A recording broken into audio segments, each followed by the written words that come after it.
Chapitre 13. La conquête du royaume. Bon, apparemment, dans cette partie, les chapitres ils sont plus courts, donc les vidéos, elles chargeront plus vite. Hein, ça qui me parle. L'hiver suscitait de grandes tempêtes et des bourrasques de vent, de la neige sur le sommet des montagnes et des brouillards dans les vallées, parmi lesquels s'égaraient les voyageurs. Qu'est-ce qu'il y a, mon série? Mais ceux-ci, lorsqu'ils parvenaient dans les villages et qu'ils allaient se réchauffer auprès d'un bon feu de bûches dans les chaumières où ils étaient accueillis, racontaient à qui voulait les entendre une stupéfiante nouvelle. Le royaume avait enfin un roi. À vrai dire, le petit peuple ne se sentait guère concerné par cette nouvelle qui ne modifierait en rien sa façon de vivre. Le roi était bien loin, et depuis longtemps on avait cessé de croire qu'il pouvait améliorer le sort des plus humbles. Mais, cependant, on souhaitait ardemment que ce nouveau roi fût juste et bon et qu'il rétablît la paix en cette île de Bretagne. On n'avait que trop subi les villages incendiés par des soudards surgis de n'importe où, les récoltes saccagées, le bétail dérobé, les femmes violées, les jeunes gens pendus aux arbres. Cela avait assez duré. Les cloches des églises devaient maintenant sonner pour les fêtes et non plus pour les deuils. Assez d'angoisse et de tristesse, assez de massacres et de souffrances. Et seul un roi juste et bon, quel qu'il fût, pouvait redonner l'espoir à ce petit peuple frileusement replié à l'ombre des forêts, à l'écart des grandes routes de ce monde. On racontait d'ailleurs des choses merveilleuses à propos de ce roi, dont on savait seulement qu'il se nommait Arthur. Il avait été le seul à pouvoir saisir une épée magique fichée dans un perron, signe évident que Dieu l'avait choisi pour gouverner le royaume, même si ce n'était qu'un obscur fils de Vavasseur qui n'était même pas encore chevalier. Mais l'on se souvenait que le Christ était né dans une étable, dans le froid et le dénuement, et que les puissants rois mages n'avaient pas hésité à venir de très loin pour s'incliner devant lui et lui offrir des présents. Peu importait donc que ce roi, que Dieu avait fait distinguer parmi de grands guerriers et de nobles barons, fût le plus humble et le plus obscur de tous, s'il avait le pouvoir de rétablir l'harmonie entre ses sujets. Alors, dans toutes les églises, dans toutes les chapelles du royaume, une prière fervente s'élevait toujours la même. De profondes dys dominaient, car il fallait enfin surgir des temps obscurs. À travers l'île de Bretagne, l'espoir renaissait et l'on sentait les bourgeons vibrer sous la neige. Ah, hier, sans faire exprès, en écoutant une playlist, je suis tombée sur l'émission d'un druide. Et il y en a encore, il paraît. Et c'était sympathique, j'écoutais que d'une oreille, mais à un moment, il a raconté l'histoire que je racontais hier. Donc, à part qu'il se trompait en disant que Arthur était le fils de Kai, alors qu'il est le fils adoptif d'Anton. Bref, peu importe. Et il avait une réflexion intéressante, enfin j'aime pas le mot intéressant en même temps. Il disait que symboliquement, le fait qu'il ait pris l'épée parce que c'était pas sa volonté, mais qu'il l'a fait pour le désir d'un autre, enfin, c'était ça qu'il fallait retenir. Et j'ai trouvé ça plutôt perspicace. J'y avais même pas pensé. C'est vrai que Arthur est le seul à avoir défiché l'épée sans avoir l'envie d'être un roi. Et c'est finalement lui qui est devenu roi. Donc c'était une belle réflexion. Voilà. Donc, mis à part qu'il n'a pas lu Jean Marcal, il y a encore des druides qui n'ont pas lu Jean Marcal ou qui l'ont oublié, ce qui n'est pas un drame. Moi, je l'ai lu 3 fois et j'ai pas tout retenu. Hein. Bref. Il n'en était pourtant pas ainsi dans les forteresses qui parsemaient le pays de leurs éperons provoquants, là où résidaient les grands de ce monde, ou du moins ceux qui se prétendaient tels. Ah bah d'ailleurs, je la mettrai dans une playlist, l'émission en question.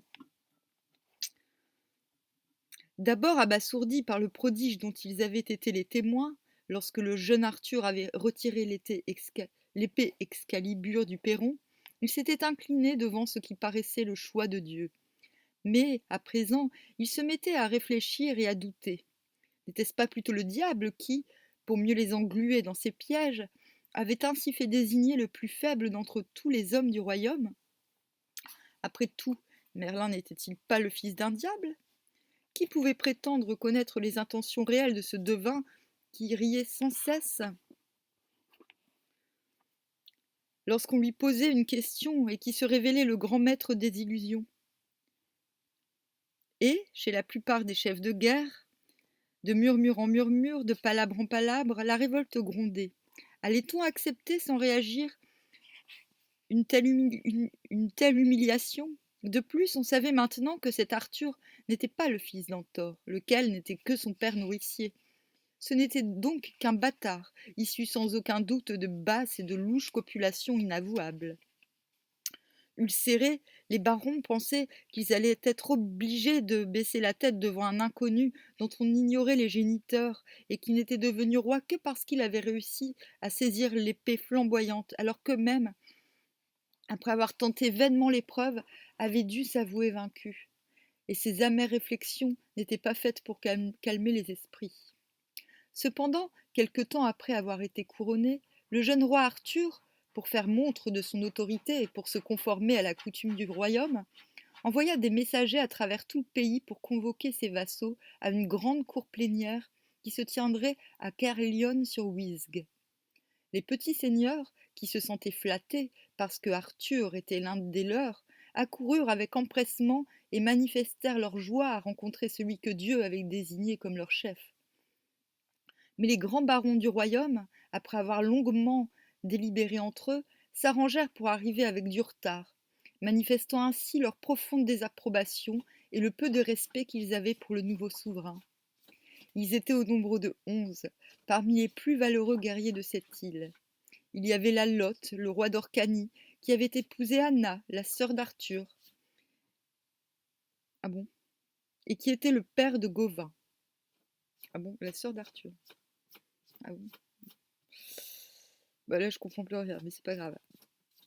Puis il y avait le redoutable Urien Réged, qui avait tant inquiété Uther Pendragon avant de se réconcilier avec lui grâce à l'entremise de Merlin et de Taliesin. Il y avait encore Idier, roi de Cornouailles, Nantre, roi de Garlotte, Bélinant, roi de Sorgal, le sud du pays de Galles, et son frère Tradelinan, roi de Norgal, le nord du pays de Galles. Clarion, roi de Northumberland. À l'époque arthurienne, cette région située au nord du fleuve Humber était déjà conquise par les Saxons, mais la légende arthurienne semble néantiser complètement les réalités historiques. Bah, peut-être qu'ils arrivaient à l'époque à vivre dans 2 dimensions en même temps. Brangor, roi des Strangor. Ce personnage, qui joue un rôle important dans plusieurs épisodes de l'épopée arthurienne, n'est qu'une variante du héros celtique primitif Bran Vendigate, tel qu'il apparaît dans la seconde branche du Mabinogi gallois.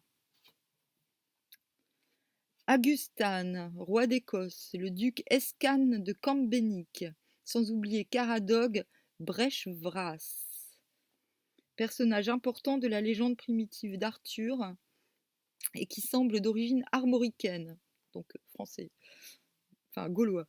Certains épisodes faisant nettement mention de Caradoc, de Van. Ah ouais, lui je l'ai dans mon arbre généalogique. La forme Caradoc, Caradawag,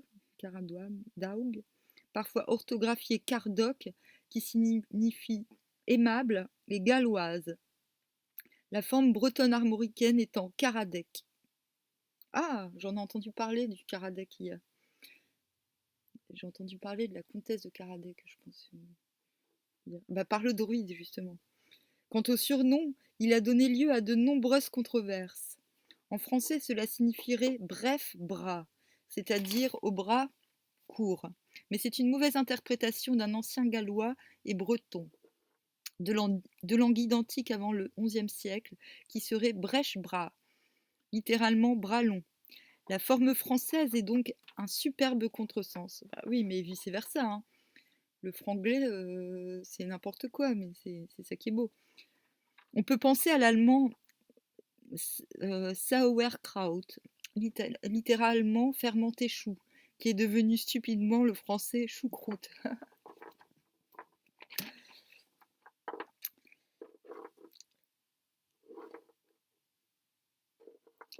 Et ces 11 barons étaient arrivés avec une centaine de cavaliers chacun, afin de montrer qu'ils étaient les plus importants que tous les autres. Le roi Arthur les accueillit tous. En plus, je mangeais un bonbon en même temps, mais n'importe quoi. Le roi Arthur les accueillit tous avec bienveillance, désireux de se les attacher par la confiance qu'il voulait leur manifester. Ah, mais t'as fait caca! Elle a fait caca dans sa boîte à caca, donc il faut que je mette de l'encens. Bon, alors, hop, hop. Bon, bah ça devait être plus court que d'habitude, mais en fait, non. Hop, youpi. Alors.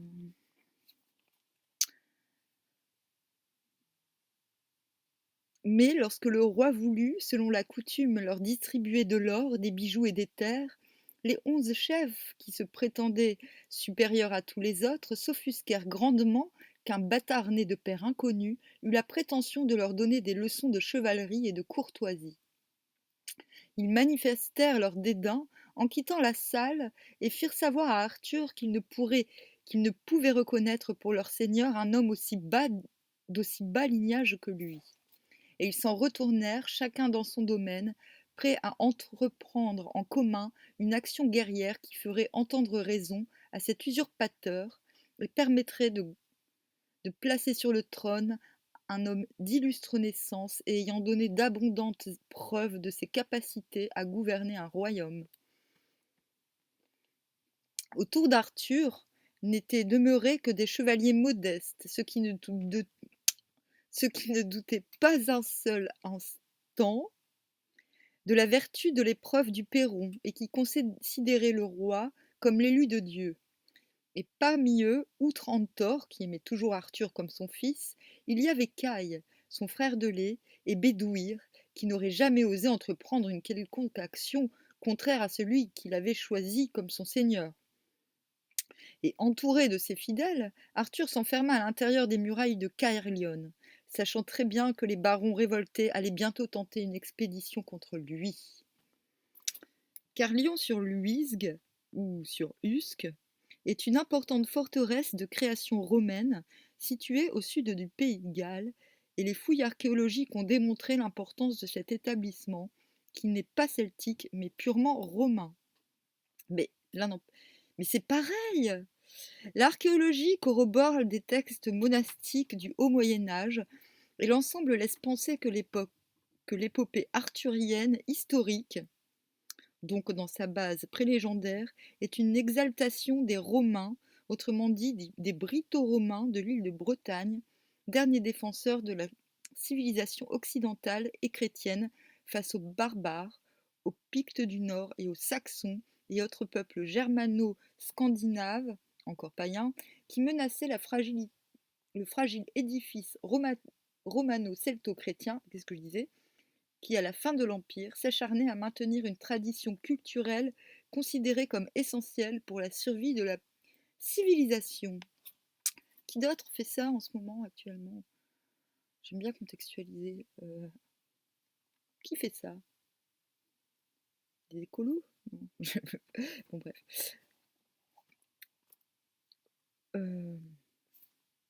Il mit donc tous ses efforts à renforcer les défenses de la forteresse et à la bien munir d'armes et de provisions en vue de résister autant à des attaques furieuses qu'à un siège long et puissant. Alors, il y a un truc que j'ai appris il y a quelques années, c'est qu'on peut faire de la détection sans problème en Angleterre. En Angleterre, si avec ta poêle à frire tu trouves un trésor, contrairement en France où non seulement tu peux aller en tôle Même si tu avoues que tu as trouvé un trésor et que tu le donnes, tu peux avoir des problèmes en France. Alors qu'en Angleterre, ils sont plus intelligents. Si tu trouves un trésor, tu vas voir le coroner et en fait, on te paye. Ton trésor, il est expertisé et il y a un musée qui te l'achète. Ce qui fait que, ben, contrairement en France, les gens, quand ils trouvent un trésor, ben, ils le gardent pas pour eux, ils le revendent pas à des connards. Voilà, donc merci l'Angleterre généreuse et intelligente.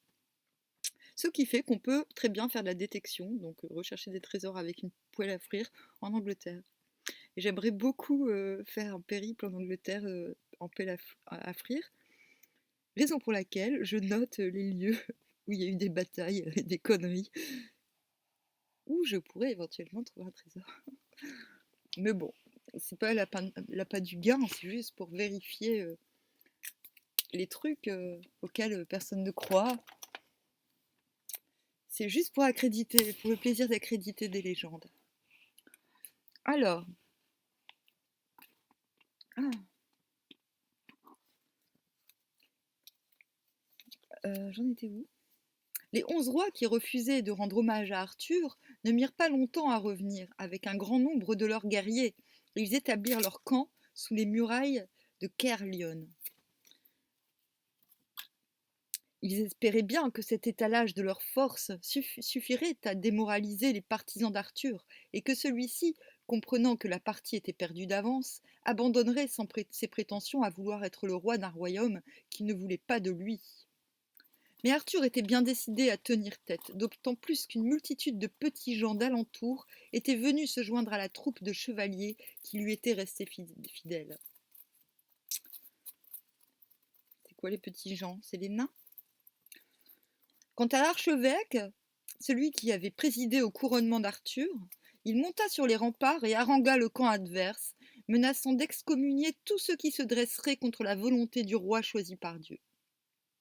Mais les 11 rois, après avoir écouté poliment l'archevêque, firent savoir qu'ils ne tenaient aucun compte de son discours et qu'ils étaient disposés à aller jusqu'au bout pour débarrasser le royaume d'un bâtard qu'ils considéraient comme un usurpateur, voire un simple aventurier qui avait abusé de la bonne foi de tous. Et chacun se préparait à la bataille. C'est alors que Merlin, après s'être glissé furtivement à travers le camp des 11 rois, pénétra dans la forteresse. Il avait pris la forme d'un homme vigoureux et avait revêtu une robe de bure qui le faisait passer pour un clerc. Il alla tout de suite vers Arthur et lui dit « Roi, si tu veux donner une leçon à ces orgueilleux, voici ce que je te conseille de faire. Fais armer tous tes gens et rassemble-les derrière la grande porte.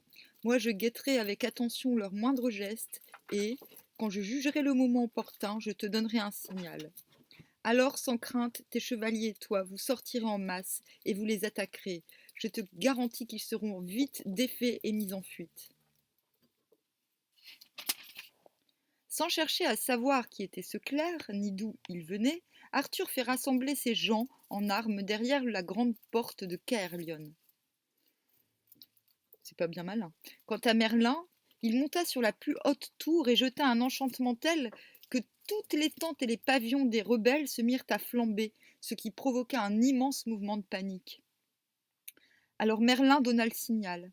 La porte s'ouvrit brusquement et le roi Arthur et les siens se précipitèrent dehors aussi vite que leurs chevaux pouvaient galoper, la lance basse et le bouclier devant leur poitrine.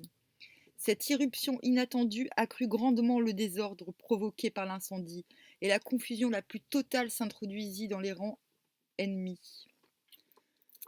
Cependant, le roi Nantre, qui était grand et fort, se dit qu'il parvenait à tuer Arthur.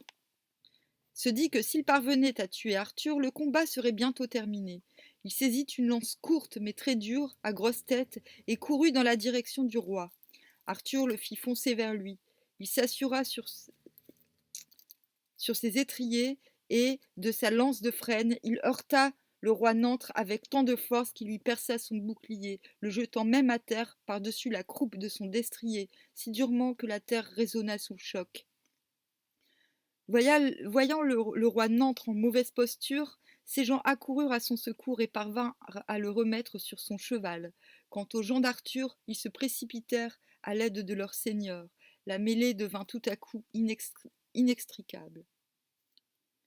Mais la lance d'Arthur était maintenant rompue. Il saisit son épée Excalibur, celle qu'il avait retirée du perron. Elle jetait autant de clarté que 2 cierges allumés. Le roi la brandit au-dessus de sa tête et commença à frapper à droite et à gauche, si vivement qu'on eût dit qu'il était entouré d'éclairs. Ceux qui n'étaient pas blessés par ces coups s'enfuyaient de tous côtés, ce que voyant, 6 des rois rebelles se jetèrent tous ensemble sur lui, de telle sorte qu'il parvint à le renverser avec son cheval. Mais Antor, suivi de Caï et Bédouir et de quelques-uns de leurs hommes, surgit de la mêlée pour protéger celui qu'il avait élevé avec tant d'affection. Caï chargea le roi Lot, qu'il connaissait fort bien, et lui porta un tel coup sur le homme qu'il l'abattit sur l'arçon. Puis, frappant sans relâche, s'acharnant sur son adversaire, il le fit choir au bas de son destrier, tout pâmé. À ce moment, la foule du menu peuple sortit de la forteresse et se précipita à son tour dans la mêlée, armée de haches et de bâtons, si bien que les ennemis commençaient à comprendre qu'il valait mieux s'enfuir. Hop. Tout échauffé par l'ardeur du combat, Arthur remis en selle par les siens, se jeta à la poursuite des fuyards et fit de telles merveilles à l'aide d'Excalibur que l'on ne vit plus ni couleur ni vernis sur ces arbres rougis par le sang. Pareil à une statue vermeille, il rattrapa le roi Idier et leva son épée pour le frapper sur son homme. Mais le cheval fit un bond et l'emporta plus loin qu'il n'aurait fallu, si bien que le coup, frôlant le corps, atteignit le destrier dont il trancha net le cou. Les gens du roi Idier dégagèrent à grand-peine leur seigneur et l'emmenèrent rapidement à l'écart.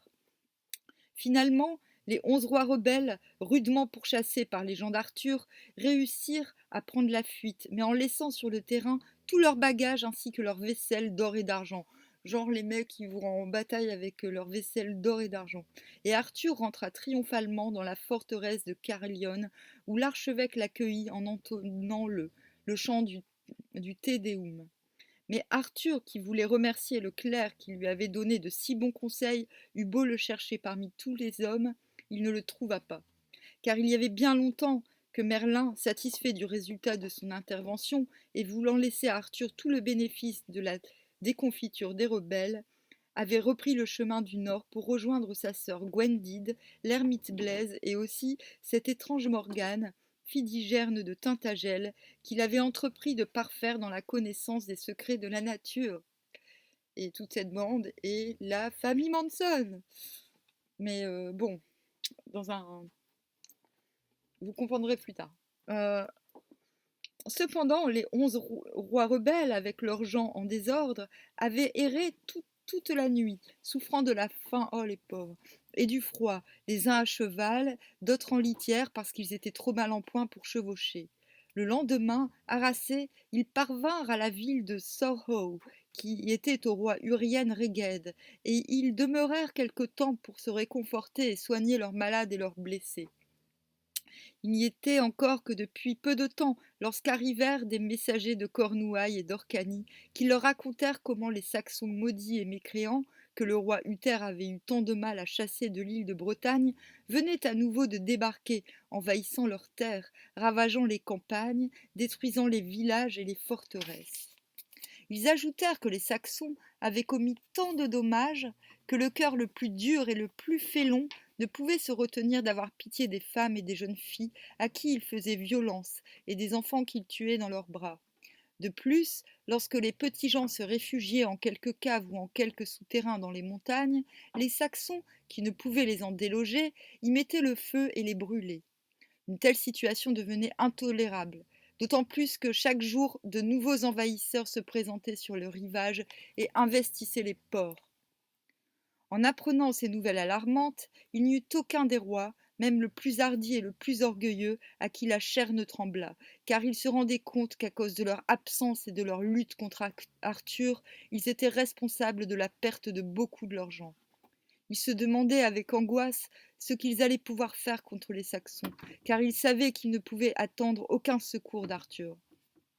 Tout ce que leur force leur permettait, c'était de garnir les forteresses et les villes de manière à empêcher les ravitaillements des ennemis. Ils se résolurent de la sorte à défendre les marches de Garlotte, de Réged, de Cornouailles et d'Orcanie, qui étaient, semble-t-il, les plus menacés, et d'attendre le moment favorable pour entreprendre une expédition d'envergure afin de rejeter à la mer les envahisseurs. Ça fait vachement penser à Game of Thrones quand même. Mais pendant ce temps, de l'autre côté de la mer, dans la Bretagne qu'on appelle Armorique, d'autres événements se préparaient. Il y avait un noble roi du nom de Léodagan qui tenait la terre de Carmélide. Dans la géographie arthurienne, toujours plus mythologique que réelle, la Carmélide se trouve tantôt en Grande-Bretagne, tantôt en Bretagne armoricaine.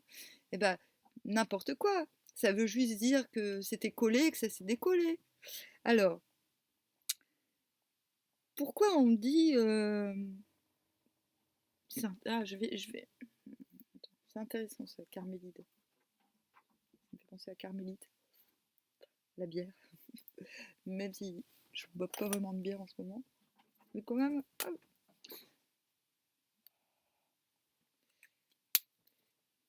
C'était déjà un vieil homme qui, malgré son courage et sa valeur, devait mener rude guerre contre des voisins toujours plus agressifs. Parmi ceux-ci, le roi Claudas de la terre déserte, qui voulait s'emparer des terres de Léodagan. Avait rendu hommage à l'empereur de Rome, et tous deux avaient fait alliance avec Frol, duc d'Allemagne, qui était un haut et puissant baron. On a tenté d'identifier la terre déserte avec le Berry. Il est plus vraisemblable d'y voir les marches de Bretagne, autrement dit les comtés de Rennes et de Nantes, situés à l'est de la Vilaine et qui étaient peuplés de Gallo-Francs au moment de l'éclosion de la légende arthurienne, Gallo-Francs en lutte perpétuelle avec les Bretons armoricains établis à l'ouest de la Vilaine. Le fait que Claudas de la terre déserte apparaît dans la légende spécifique de Lancelot du Lac, légende d'origine nettement armoricaine et même du pays de Vannes, conforte cette hypothèse. Ouais, mais bon, là... la légende se fait ici l'écho d'événements historiques du Ve siècle concernant une alliance des Gallo-Romains et des Bretons dirigée par un certain Riotime contre les Wisigoths. Le duc Frol serait donc le souvenir d'un chef wisigoth. Ah bah oui, peut-être. Ça me dit quelque chose, je dois le connaître. Alors, les trois alliés avaient rassemblé de grandes troupes et se dirigeaient vers le royaume de Carmélide. Léodagan ne pouvait compter que sur deux rois de la Bretagne armorique, deux frères qui avaient nom Ban de Bénoïc et Bohort de Gonesse ou de Gon. Mais ceux-ci, qui ne disposaient que de peu de ressources, avaient décidé de se rendre auprès du roi Arthur pour lui demander son aide. Donc le premier là... Ban de Bénoïc, c'est le père de Lancelot du Lac. Son pays semble être situé, je vérifierai. Son pays semble être situé dans le sud de la Bretagne armoricaine, dans la région de Vannes. Ban de Bénoïc, ça me dit rien. Et la légende paraît greffée sur les événements survenus dans le Vannetais au 7e siècle à propos de la lutte entre les Bretons et les Gallo-Francs. Dans la version primitive de la légende de Lancelot, telle qu'elle se trouve dans une version allemande contemporaine de celle de Chrétien de Troyes, mais parallèle à celle-ci, Ban de Bénoïc est appelé Pengenewis, et c'est un véritable tyran pourchassé et tué par ses propres sujets. Ouais, si, ça me dit quelque chose, Ban de Bénoïc. 3.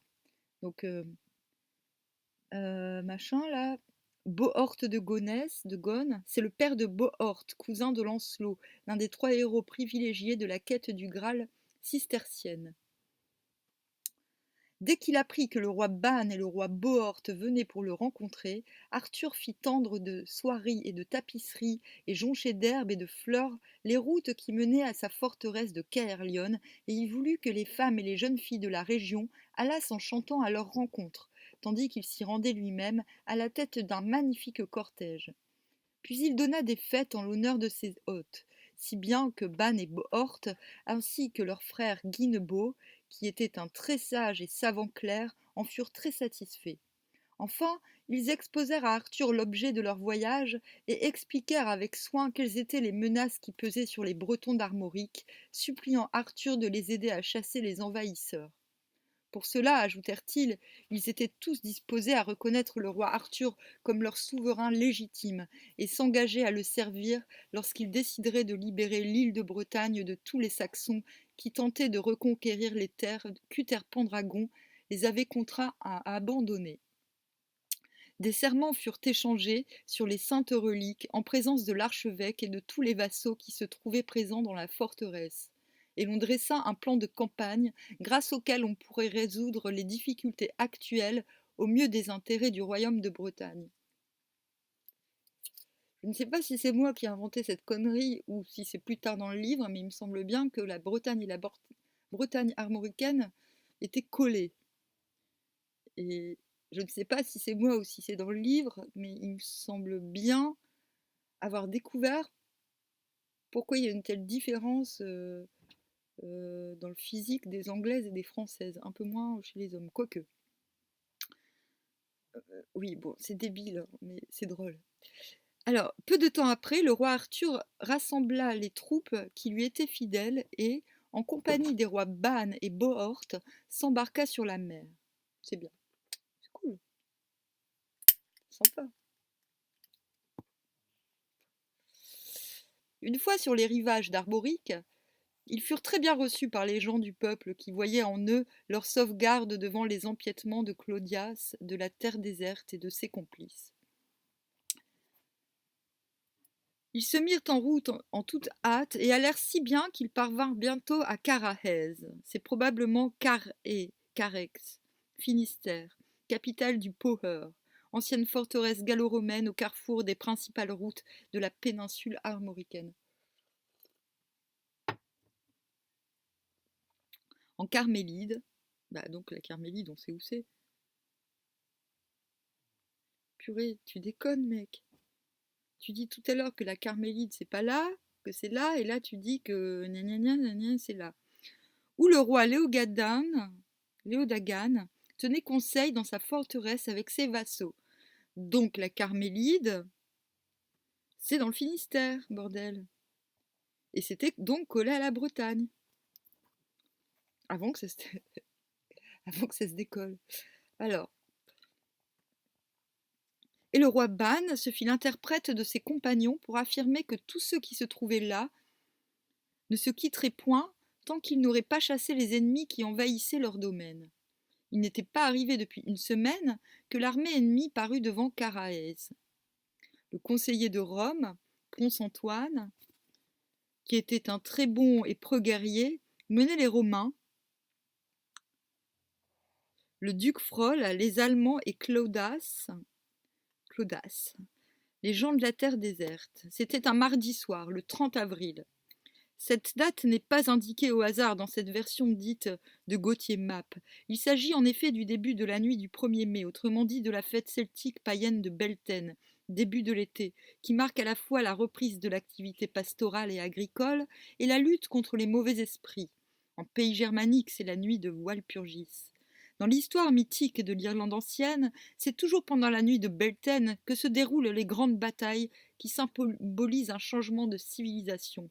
Preuve que les divers auteurs des récits arthuriens connaissaient parfaitement l'origine de leur schéma épique et la signification des grandes fêtes pré-chrétiennes. Mais ça se trouve, c'est juste le hasard.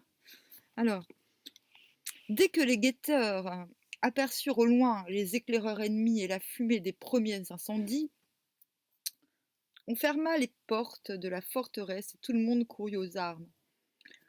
Les hommes du roi Léodagan se rassemblèrent sous l'enseigne d'azur à 3 bandes d'or que portait le sénéchal Cléodalis. Arthur et ses bons compagnons formèrent une troupe très dense, sous une bannière qui représentait un petit dragon à queue longue et tordue qui semblait lancer des flammes. Chacun croyait voir sa langue bouger sans cesse dans sa gueule béante. Ah, c'est plus long que... Je pensais que ce serait moins long. Il y avait près de la grande porte de Carrarès un vieillard qui semblait observer ces préparatifs avec beaucoup d'intérêt. Il se permettait même de donner des conseils aux guerriers à propos de leur armement et de leur maintien. Mais aucun d'entre eux n'aurait pu reconnaître en cet homme chenu qui paraissait si faible le devin Merlin, dont on disait tant de choses admirables, mais qui semblait avoir disparu depuis que le roi Arthur avait soulevé l'épée flamboyante devant la forteresse de Carlion. Merlin était présent, mais il ne tenait guère à ce qu'on pût dire ensuite que le combat n'avait conduit à la victoire que grâce à lui. C'est pourquoi il se contentait d'observer les événements, attendant le moment propice pour intervenir de façon discrète. Cependant, les premiers ennemis étaient parvenus sous les remparts, sur les bords des fossés. Ils lancèrent avec insolence leurs javelots contre la porte en signe de défi, après quoi ils firent faire demi-tour à leurs chevaux et commencèrent à rassembler le bétail qu'ils venaient de dérober dans les étables voisines qu'avaient abandonnées les paysans avant de se réfugier dans la forteresse. Voyant cela, Merlin se dirigea vers la grande porte.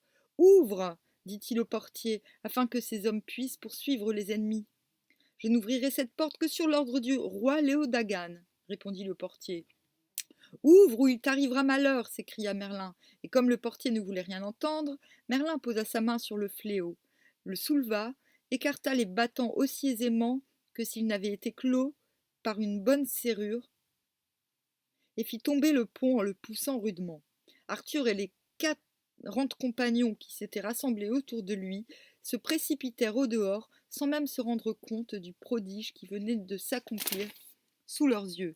Et quand ils furent tous sortis, le pont se releva de lui-même, la porte se referma toute seule, le pêne tourna sans aide, et le fléau retomba de son propre mouvement, cela au grand ébahissement du portier qui n'y comprenait rien.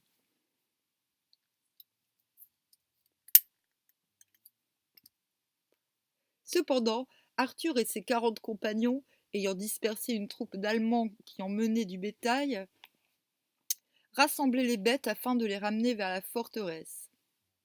En voyant cela, les Allemands du duc Frollo, au son des timbres, des cors, des buccins et des tambours, coururent, sus au roi, Arthur et aux siens.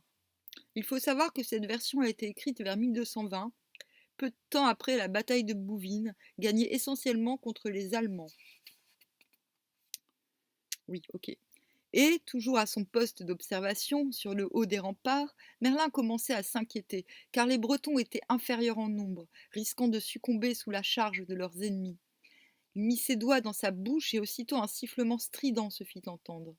Une rafale de vent souleva un immense tourbillon de poussière, au milieu duquel les hommes du duc Frollo, complètement aveuglés, s'éparpillèrent dans le plus complet désordre.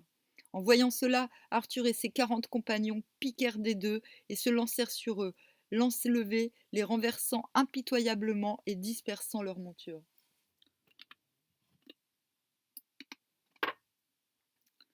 Le roi Léodagan et ses hommes étaient restés à l'intérieur de la forteresse. Mais quand ils s'aperçurent qu'Arthur était aux prises avec les gens du duc Frollo, Léodagan donna l'ordre de sortir et de se lancer dans la bataille.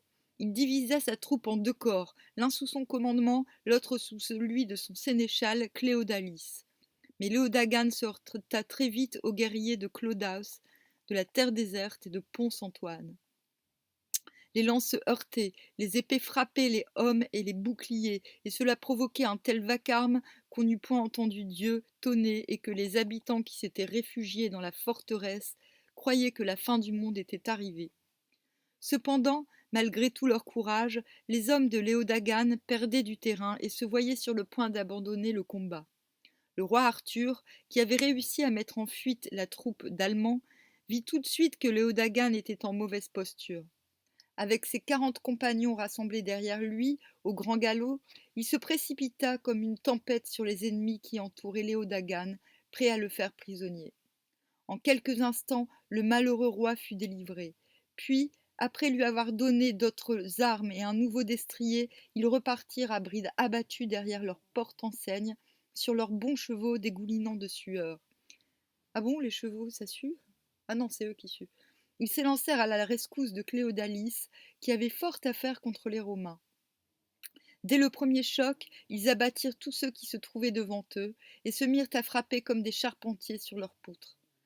Ponce-Antoine, qui était un des plus vaillants combattants qui fût alors au monde, ne put souffrir de voir ainsi ses troupes massacrées. Il se jeta dans la mêlée avec ses meilleurs hommes,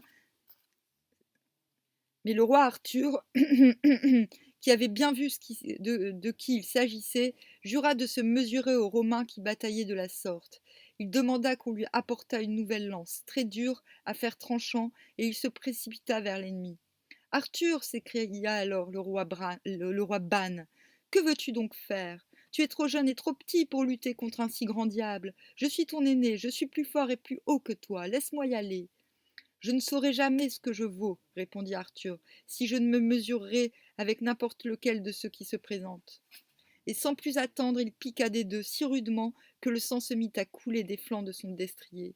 Sous les fers du cheval, le sol résonna longuement, et les pierres volèrent tout autour comme une bourrasque de grêle.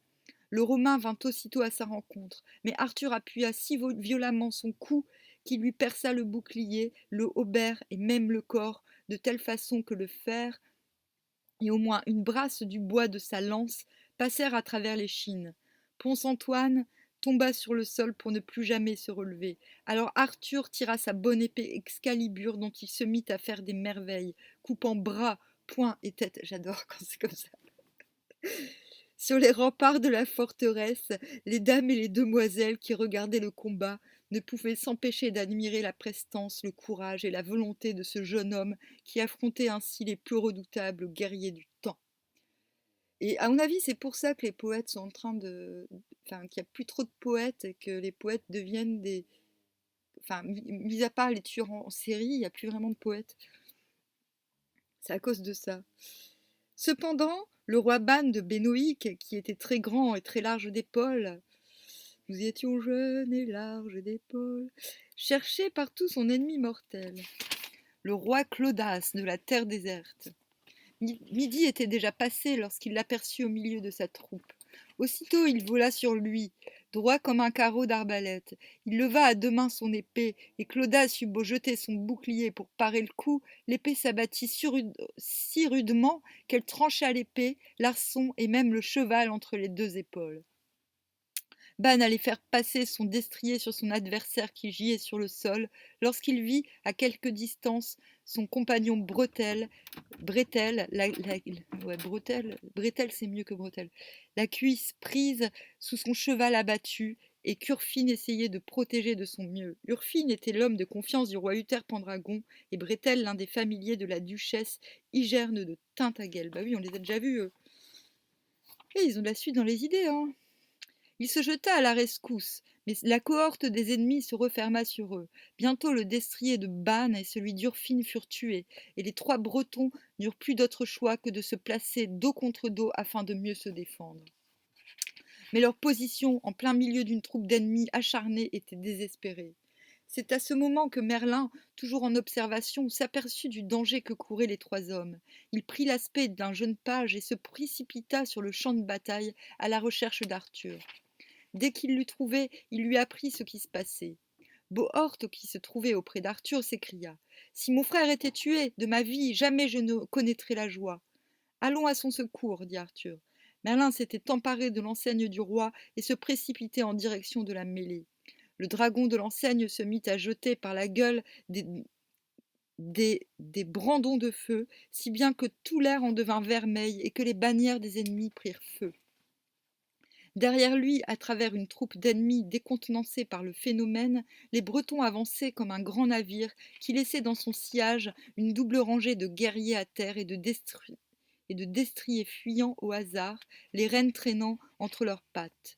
Ils parvinrent ainsi au roi Ban et à ses deux compagnons qui, à pied, leurs hommes à moitié sur les yeux, leurs boucliers brisés, leurs hauberks rompus et démaillés, se défendaient avec l'énergie de désespoir derrière un monceau de chevaux tués et, tenant à deux mains leurs épées, frappaient furieusement tous ceux qui tentaient de les approcher. Faut que je change de position. Hop, voilà. Hop. C'est pas vraiment du yoga, c'est du souplisme. Alors, Quand il vit son frère dans cet état, le roi Bohort s'appuya sur ses 2 étriers si rudement que le fer en plia. Sans plus tarder, il courut sus aux gens de Claudas et les heurta avec tant de rage que leurs rangs en tremblèrent. De son épée toute souillée de sang et de cervelle, il trancha au premier qu'il rencontra la tête près de l'oreille, ainsi que l'épaule gauche et tout le corps jusqu'à la ceinture. Au second, il mit à nu le foie et les poumons, et Arthur et ses compagnons l'imitaient si bien qu'en quelques instants, Ban, Urfine et Bretel furent dégagés, purent rajuster leurs hommes et saisir des boucliers intacts. Après quoi, montant sur des chevaux sans maître que leur écuyer avait pris au passage, ils repartirent au combat, bien décidés à le conclure jusqu'à une complète victoire. Le duc Frol d'Allemagne montait un haut destrier très fort et très rapide. Pendant tout le jour, il avait fait grand massacre des gens de Léo-Dagan.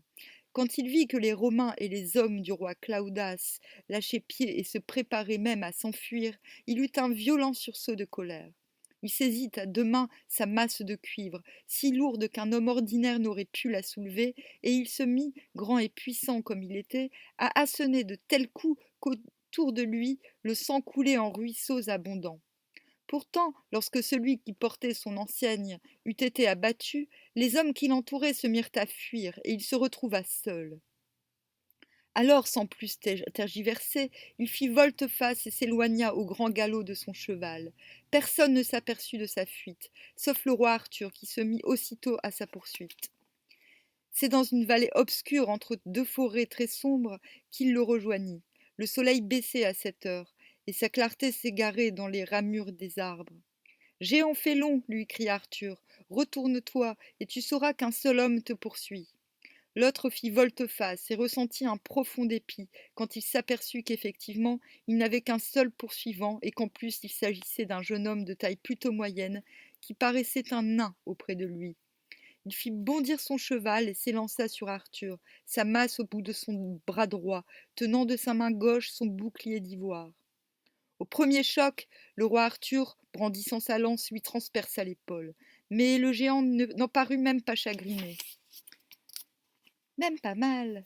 Il fit tournoyer sa masse afin de riposter, mais Arthur esquiva le coup en portant son cheval en avant.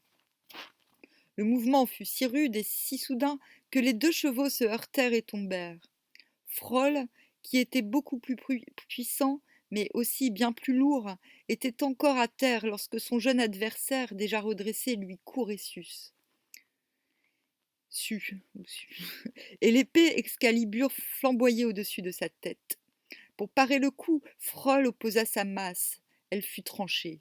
Alors, quelque peu stupéfait, Frol tira sa propre épée. C'était une des meilleures lames du monde, celle-là même dont Hercule se servit quand il mena Jason dans l'île de Colchide pour conquérir la Toison d'Or, et elle avait nom Marmadoise. Oh. Dès qu'elle jaillit hors du fourreau, si grande fut la clarté qu'elle répandit que le pays en fut illuminé et qu'Arthur fit un pas en arrière pour mieux la voir étinceler. Chevalier, dit le géant, je ne sais pas qui tu es, mais pour la hardiesse que tu as eue en m'attaquant, je suis disposé à te faire grâce. Donne-moi tes armes et je te laisserai aller. En entendant ces paroles, Arthur rougit de dépit et de colère. C'est trop m'insulter, s'écria-t-il. C'est à toi de baisser cette épée et de te rendre à merci. Sache que je m'appelle Arthur et que je suis roi de toute la Bretagne. Tu es donc ce bâtard que les Bretons ont choisi pour être leur roi. En vérité, les Bretons manquent de guerriers pour en être réduits à choisir un inconnu dont on ignore la famille et les origines. Sache que j'ai nom Frol et que je suis duc d'Allemagne, fils d'un noble seigneur qui a accompli bien des exploits. Je tiens tout le pays jusqu'à la terre des pâtures. Et plus loin, à mon avis, c'est la Pologne. Et plus loin, ce serait encore à moi si l'on pouvait y passer. Mais on ne le peut à cause d'une statue qui empêche quiconque de s'aventurer plus avant. C'est Judas qui l'a placée là en guise de borne et pour marquer jusqu'où s'étendaient ses conquêtes. On la nomme la laide semblance. La laide semblance. Et les anciens disent que lorsque cette statue sera enlevée, les aventures du royaume de l'ogre cesseront. Dans les romans français de la Table ronde, le royaume ou le pays de l'ogre désigne les domaines régis par Arthur. Mais, dans la tradition galloise, qui est plus ancienne, le terme logre sert à désigner uniquement les régions de l'île de Bretagne sous la domination anglo-saxonne, c'est-à-dire l'Angleterre proprement dite, à l'exclusion du pays de Galles, des Cornouailles et bien entendu de l'Écosse. La curieuse statue qui empêche tout franchissement de frontières est bien dans le ton de la mythologie celtique et se réfère au fameux barrage druidique, des sens magiques que les druides étaient censés provoquer en cas de conflit sur les frontières du pays ennemi. C'est comme le nuage de Tchernobyl, il n'est jamais arrivé en France. Il y a eu également, tout au long du Moyen-Âge, des traditions légendaires concernant Judas, à qui est prêtée l'érection de la statue monstrueuse, laquelle semble de même nature que la tête de Méduse dans la tradition grecque. Why not, hein? Mais je doute que cela puisse arriver, car celui qui regarde cette statue en prend aussitôt la monstrueuse figure. Et maintenant, toi qui te prétends roi des Bretons, sache que je fais serment de ne plus connaître le goût du pain et du vin tant que je te saurai vivant. Ainsi, ayant ainsi parlé, il se jeta sur Arthur. Celui-ci fit un saut de côté et frappa son adversaire à l'œil droit. Si son épée ne lui eût tourné dans la main, il eût certainement tué le géant. Frol sentit son sang couler sur sa joue. Furieux, il se précipita sur Arthur, qui reculait en se protégeant avec Excalibur. À ce moment, 6 chevaliers romains apparurent sur la pente de la montagne, galopant comme la tempête, poursuivis par Ban, Bohort et Caille. À la vue des Bretons, le duc Frol revint à son destrier, bien décidé à s'enfuir. Déjà il l'enfourchait lorsque le roi Arthur lui asséna un si grand coup sur le bras que le géant laissa choir son épée et tout étourdi s'inclina sur l'arçon. Mais le cheval, qui était le plus grand et le meilleur du monde, effrayé par le choc, se cabra et partit comme une flèche, emportant dans la sombre forêt le duc qui mugissait comme un taureau blessé.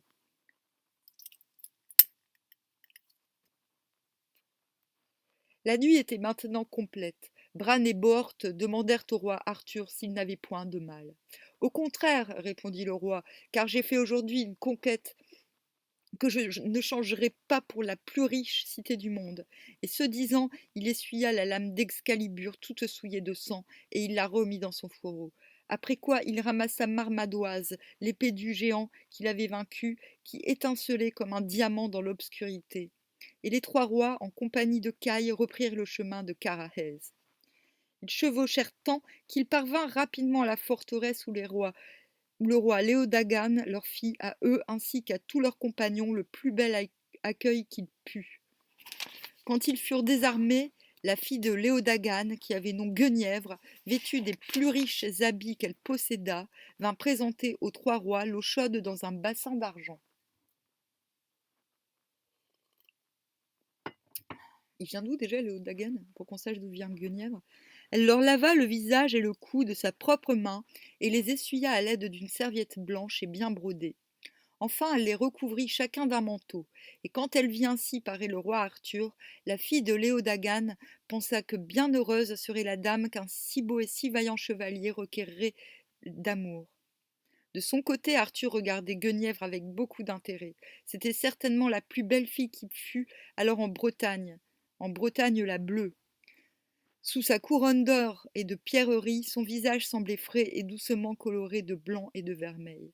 Quant à son corps, il n'était ni trop gras ni trop maigre, comme par hasard, avec des épaules droites et polies, des flancs étroits, des hanches basses, des pieds blancs et voûtés, des bras longs et potelés, des mains blanches et fines. C'était une joie de pouvoir la regarder. Mais si elle était la beauté, elle était également la bonté, la largesse, la courtoisie, l'intelligence, la valeur et la douceur. Cela se remarquait au premier coup d'œil. Cependant, quand le repas fut prêt, on dressa les tables. Le roi Ban et le roi Bohort firent asseoir le roi Arthur entre eux, par honneur, et Léodagan se réjouissait d'avoir des hôtes d'un tel rang et d'une telle dignité. Enfin, lorsqu'il fut l'heure, chacun alla dormir dans des chambres qui avaient été préparées à cette intention. Ainsi se reposèrent-ils des fatigues qu'ils avaient endurées pendant cette dure journée où avaient été défaits et mis en fuite les ennemis qui avaient voulu s'emparer de la Bretagne armorique. Le seul regret de Léodagan et des trois rois était que Clodas de la terre déserte avait pu s'enfuir. Il était probable qu'il ne s'avouerait pas vaincu et qu'il tenterait encore une fois d'envahir indûment les terres de ses voisins. Mais dans l'immédiat, d'autres préoccupations se présentèrent à eux. Le lendemain, un messager venu de l'île de Bretagne leur raconta comment les Saxons, qui débarquaient toujours plus nombreux chaque jour, pillaient et dévastaient toutes les cités qu'ils rencontraient sur leur passage. Et ils assiégeaient la ville de Clarence, qui était alors l'une des plus riches de toute l'île. Les chefs qui étaient restés sur l'île avaient bien tenté de résister aux envahisseurs, mais cela ne suffisait pas, et ils demandaient au roi Arthur de revenir en hâte pour conduire leurs troupes à la reconquête du royaume. Arthur décida qu'on s'embarquerait immédiatement, et c'est ainsi qu'il quitta la Carmélide avec Caï et Bédouir et tous leurs compagnons, ainsi qu'avec les rois Ban et Bohort, qui voulaient de cette façon témoigner leur reconnaissance envers celui qui les avait si bien aidés à se défaire de leurs ennemis.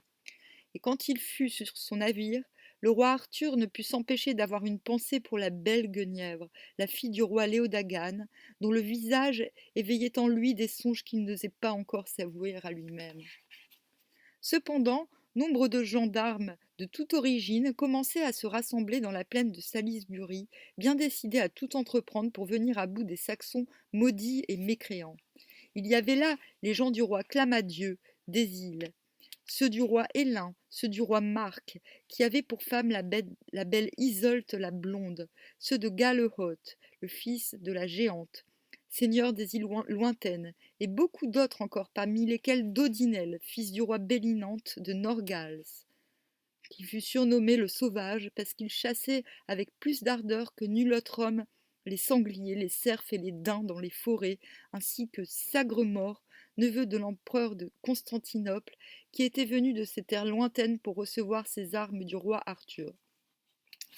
À tous ces hommes rassemblés se joignirent les gens des rois Ban, Bohort et Léodagan, ainsi que bien d'autres seigneurs de la Bretagne armorique. Et bientôt on vit même arriver les troupes des 11 rois rebelles, ceux qui ne voulaient pas reconnaître qu'Arthur était leur souverain légitime.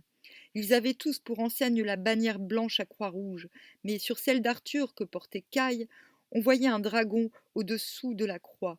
C'est ainsi que cette grande armée se mit en marche vers la cité de Clarence, qu'assiégeaient les Saxons, plus nombreux que les flots de la mer.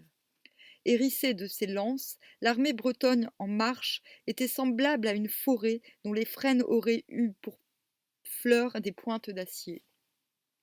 Elle chevaucha toute la nuit, et, au matin, elle se trouva en vue du camp des Saxons.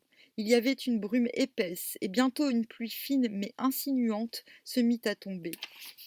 Les Saxons, qui étaient plongés dans un lourd sommeil, furent brusquement réveillés par la nuée des Bretons qui chargeaient à travers le camp, rompant les cordes des tentes, abattant les mâts, renversant les pavillons et faisant un tel massacre qu'en peu de temps les chevaux pataugèrent dans le sang. Les enseignes étaient si trempées par la pluie que les deux parties ne se reconnaissaient plus qu'à leurs cris de guerre. Mais les Saxons se rallièrent au son de leurs cornes et de leurs buccins, et constatant que toute résistance était inutile, préférèrent s'enfuir au galop, abandonnant sur le terrain tout ce qu'ils avaient d'armes et de bagages. Les Bretons s'occupèrent alors de relever leurs morts et de soigner les blessés qui gisaient sur le champ de bataille comme des brebis égorgées. Puis, après quelques heures de repos, on se remit en route vers la ville de Clarence. À la nuit tombante, on se trouva aux abords de la ville, en un lieu appelé Mont Badon. On pouvait encore voir, dans la plaine, la masse imposante de l'armée des Saxons qui attendait le moment propice pour se lancer à l'assaut. Hop.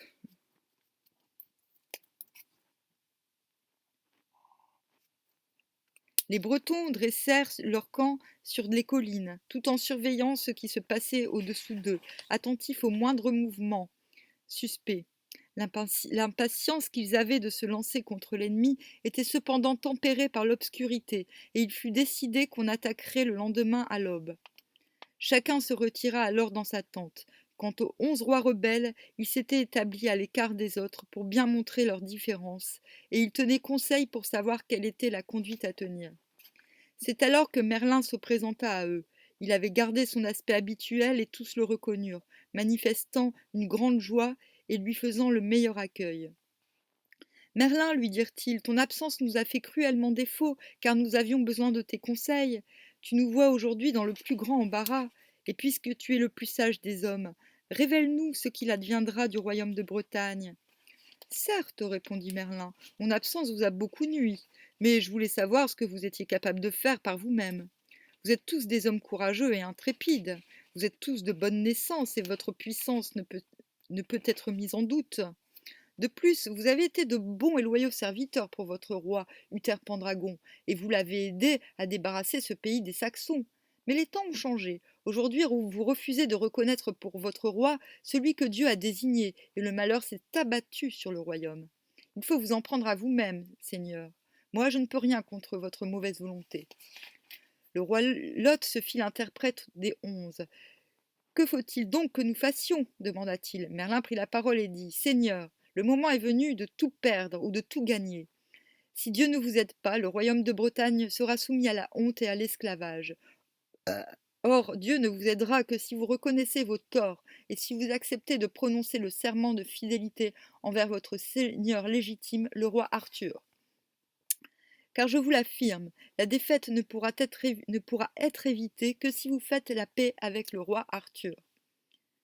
Ce discours ne faisait pas plaisir à tout le monde. Comment pourrions-nous prêter l'hommage lige à un bâtard dont nous ignorons les origines demanda Urienne. Merlin se mit à rire et dit Roi Urienne, tu as la mémoire courte.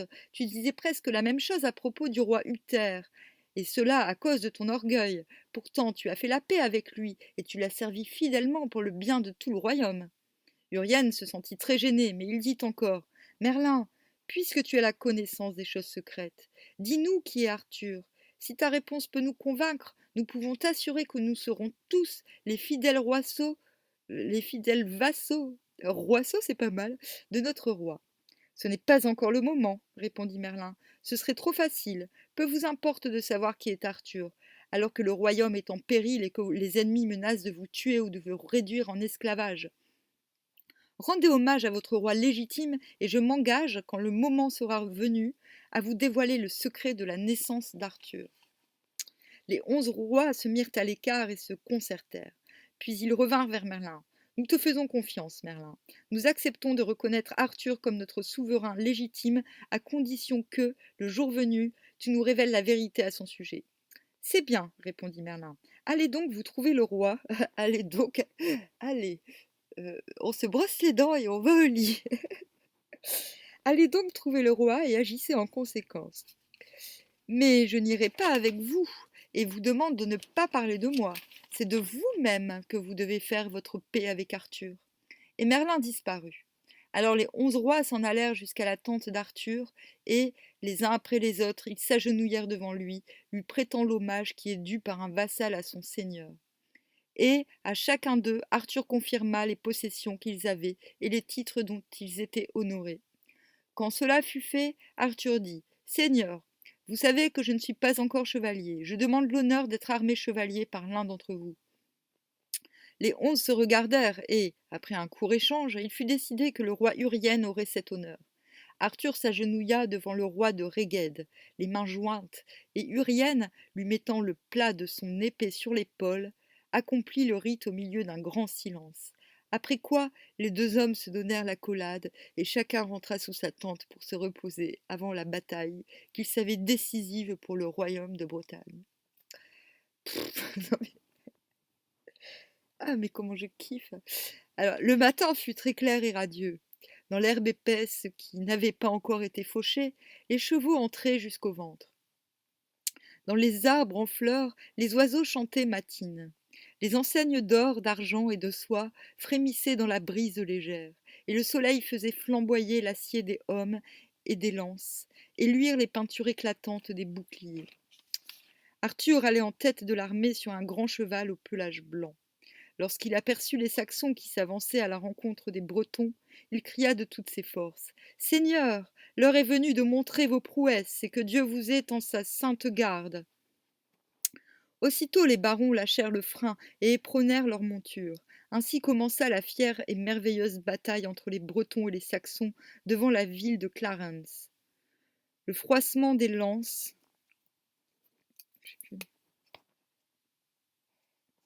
Le froissement des lances, le bruit des boucliers heurtés, le martèlement sourd des masses, le cliquetis des épées, tout cela s'entendit dans tout le pays, jusqu'à la mer.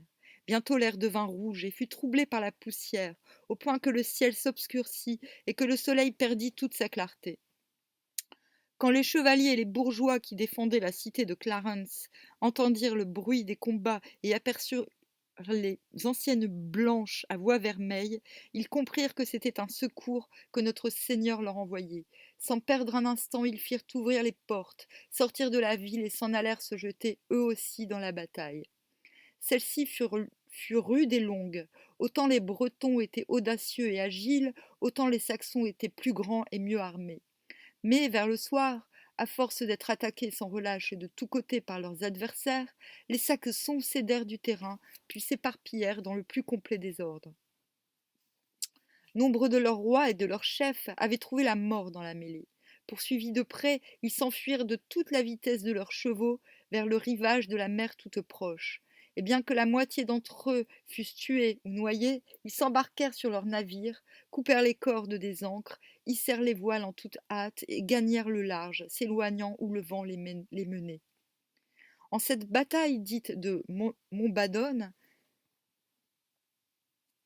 les textes français les textes français parlent tous de la bataille de Salisbury, soit Salisbury, mais la tradition galloise a se fait gloire d'une bataille décisive qu'Arthur, simple chef d'armée et non pas roi, aurait remportée sur les Saxons en 515. Aussi peut-on lire dans les annales de Cambrie, qui datent du Xe siècle, le renseignement suivant, ici traduit du latin. 516, bataille de Badon, en laquelle Arthur porta la croix de notre Seigneur Jésus-Christ 3 jours et 3 nuits sur ses épaules, et les Bretons furent vainqueurs. Tout indique que la résistance bretonne contre les Saxons était aussi une reconquête d'un pays gagné par la religion germanique. Les Saxons sont de véritables diables païens, tandis que les Bretons sont d'authentiques Romains défenseurs de la chrétienté. Quel que soit le lieu de la bataille, la plaine de Salisbury ou le site de Bath, le mont Badon, l'action vigoureuse des tribus bretonnes fédérées assura un sursis d'une quarantaine d'années aux différents royaumes de l'île de Bretagne. C'est à cette époque que se situe historiquement ce qu'on appelle l'époque arthurienne.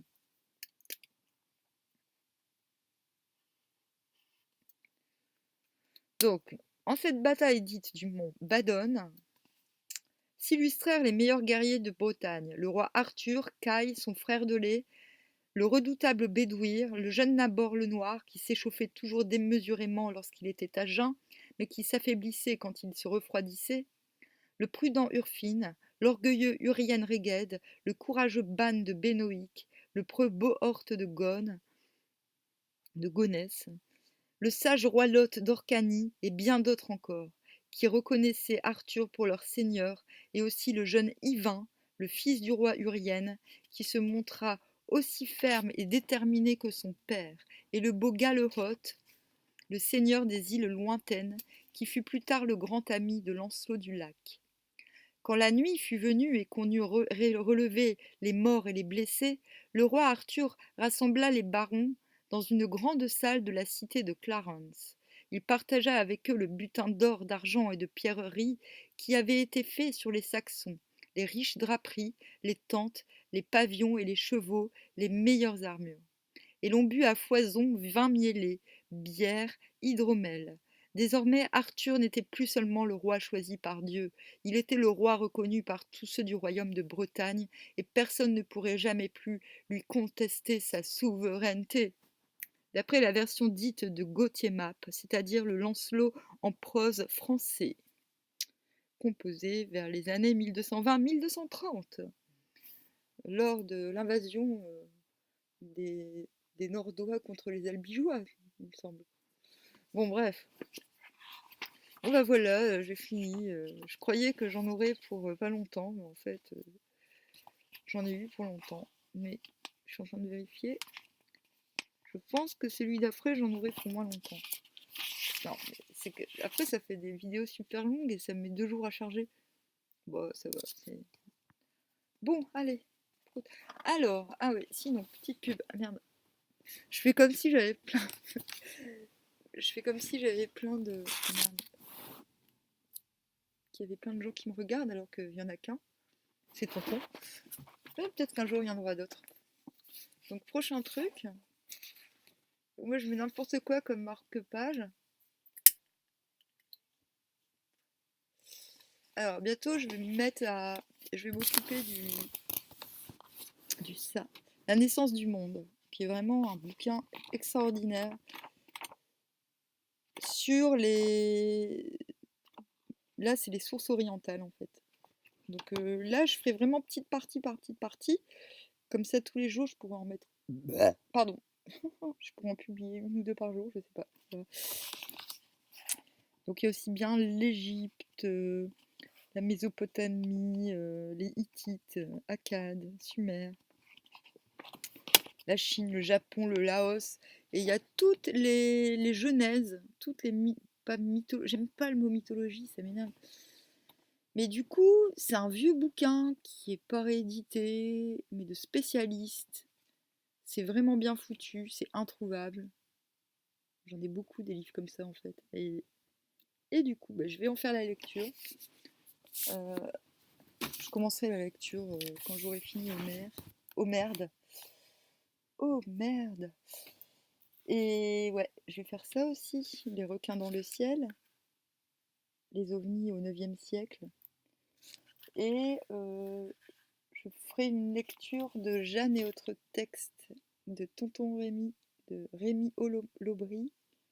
Bref, beaucoup de lectures, j'aime bien, ça me fait du sport. Armoire.